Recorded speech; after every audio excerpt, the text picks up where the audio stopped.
शाहू मिलच्या जागेवर भव्य स्मारक उभारण्याच्या घोषणेनंतर सर्वपक्षीय शाहू मिल पुनर्जीवन समितीच्या वतीनं आज नवीन राजवाड्यात खासदार श्रीमंत शाहू छत्रपती यांच्यासोबत बैठक झाली।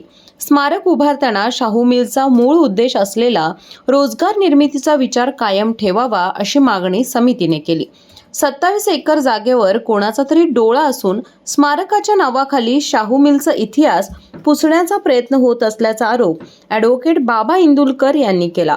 शाहू मिलच्या ठिकाणी वस्त्रोद्योग होऊ न देण्याचा डाव असल्याचा आरोप सतीशचंद्र कांबळे यांनी केला। यावेळी दिलीप देसाई यांनी जिल्हाधिकारी आणि पालकमंत्र्यांसोबत तातडीने बैठक घेण्याची मागणी केली। लवकरच जिल्हाधिकारी आणि पालकमंत्र्यांसोबत बैठक घेऊन पुढील निर्णय घेऊ आणि त्यानंतर मुख्यमंत्र्यांशी चर्चा करू असं आश्वासन खासदार शाहू छत्रपती यांनी दिलंय।